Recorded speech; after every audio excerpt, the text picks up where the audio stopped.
ہمارے بمبئی میں جہاں پورلا میں رہتے ہیں, وہاں سے غیر مقلدوں نے کتاب چھاپی ہے, وہابیوں نے. اس کتاب کا نام ہے اصلی اسلام کیا ہے, نقلی اسلام کیا ہے. انہوں نے کہا یہ قبر پر جانے والے, یہ اللہ والوں سے مانگنے والے, یہ ڈپلیکیٹ مسلمان ہیں, اوریجنل مسلمان ہم ہیں. سرکار غریب نواز ہندوستان میں جو لائے تھے وہ اوریجنل اسلام لائے تھے کہ ڈپلیکیٹ اسلام لائے تھے؟ ہاں, میرے غریب نواز کی نظریں دیکھ رہی تھی, کلا سے ایسی کتاب بھی لکھی جائے گی. میرے غریب نواز میں ہندوستان میں داخل ہوتے ہی رد کر دیا, کہا سنو میں عطا رسول ہوں, اللہ کے رسول نے مجھے بھیجا ہے, میں اوریجنل اسلام لے کر تمہارے پاس آیا ہوں. اوریجنل اسلام کیا ہے؟ جب میں ہندوستان میں آیا سب سے پہلے میں نے اللہ کے ولی کی بارگاہ میں حاضری دی اور ان کی بارگاہ میں چلا کیا, ان کی بارگاہ سے فیض پایا اور ان کی تعریف کرتے ہوئے نکلا. اب صبح قیامت تک ہندوستان میں جتنے بھی فرقے نکلیں گے, اگر تم کو پتہ لگانا ہو اوریجنل مسلمان کون ہے اور ڈپلیکیٹ مسلمان کون ہے, اصلی اسلام کدھر ہے اور نقلی اسلام کدھر ہے, تو کہیں اور بچ جانا, مجھ کو دیکھ لینا. جب میں آیا تھا ہندوستان میں تو سب سے پہلے میں نے کیا کیا تھا, اللہ والوں کی بارگاہ میں گیا تھا. تو قیامت تک ہندوستان کے اندر جو اوریجنل مسلمان ہوگا وہ اللہ والوں سے مدد مانگے گا, اللہ والوں کی بارگاہ میں جائے گا, اور جو ڈپلیکیٹ ہوگا ان کا انکار کرتے ہوئے نظر آئے گا. جو اصلی اسلام کا ماننے والا ہوگا وہ میرے نقش قدم پہ چلے گا اور اللہ والوں کی بارگاہ میں حاضری دے گا, اور جو نقلی اسلام والا ہوگا ان اللہ والوں کی بارگاہ سے دور بھاگتا ہوا نظر آئے گا.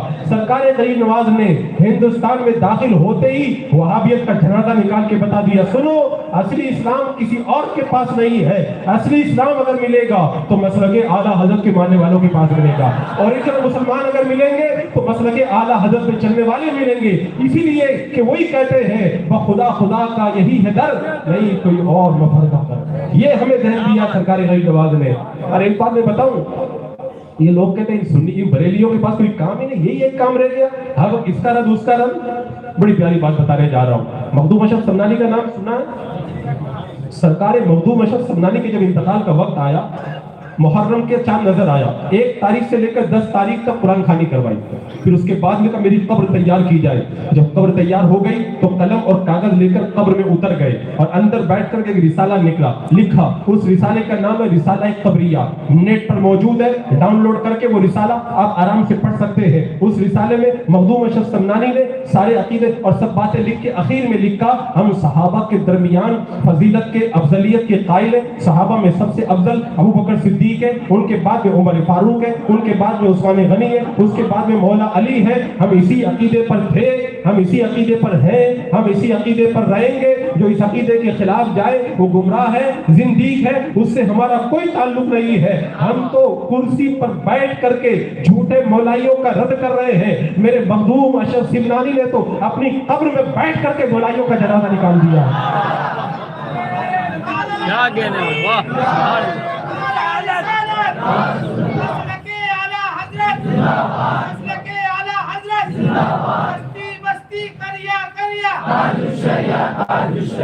آخری وقت میں بندہ اہم کام کرتا ہے, چھوٹا موٹا کام نہیں کرتا ہے. اعلیٰ حضرت کے زمانے میں جتنے فتنے تھے اعلیٰ حضرت نے ساری زندگی کام کیا, لیکن جب آخری وقت آیا تو کیا کیا, وہابیوں کے بارے میں وصیت کر کے آپ دنیا سے کوچ کر گئے. اچھا بات آئی تو بھی بتا دوں, جماعت رضائے مصطفیٰ کا پروگرام ہے نا, اعلیٰ حضرت نے فتویٰ لکھا رضائے مصطفیٰ کے لیے, اعلیٰ حضرت نے مناظرہ کیا رضائے مصطفیٰ کے لیے, اعلیٰ حضرت نے اگر تدریس کی رضائے مصطفیٰ کے لیے, اعلیٰ حضرت نے تقریر کی رضائے مصطفیٰ کے لیے. جب اعلیٰ حضرت نے سارا کام رضائے مصطفیٰ کے لیے کیا, آخری سال آیا انتقال کا, اعلیٰ حضرت سوچنے لگے ساری زندگی تو میں رضائے مصطفیٰ کا کام کرتا رہا, میرے بعد میں کوئی احمد رضا نہیں ہے جو سارے کام اکیلے کر سکے. ایک ایسا پلیٹ فارم بنانا چاہیے جس پہ علماء جمع ہو جائیں, اور اس پلیٹ فارم پر جمع ہو کر کے وہ سارے علماء رضائے مصطفیٰ کا کام کریں. تو اعلیٰ حضرت نے اپنے وصال سے چند مہینہ پہلے جماعت رضائے مصطفیٰ کی بنیاد رکھی اور یہ بتا دیا ساری زندگی میں نے یہی کہا, کام وہ لے لیجئے تم کو جو راضی کرے, ٹھیک ہو نام رضا تم پہ کروڑوں درود. ساری زندگی میں نے رضا کا کام کیا. میرے دنیا سے جانے کے بعد میں جماعت رضائے مصطفیٰ کے پلیٹ فارم سے علماء کی ایک ٹیم مل کر کے جماعت رضائے مصطفیٰ کا کام کرتی ہوئی نظر آئے گی. یہ اعلیٰ حضرت نے آخری وقت میں پیغام دیا تھا, تو اعلیٰ حضرت نے آخری وقت میں اہم کام کیا. مخدوم اشرف سمنانی ساری زندگی کرامت دکھائے, لوگوں کو کلمہ پڑھائے, لیکن آخری وقت آیا تو اہم کام کیا تھا, ان جھوٹے رافضیوں کا رد کرنا. اپنی قبر میں بیٹھ کر کے رافضیوں کا رد کر کے بتا دیا کہ اہم کام جو ہوتا ہے آخری وقت میں اللہ کا ولی وہ کام کر کے دنیا سے جاتا ہے. آپ حضرات جماعت رضائے مصطفیٰ کے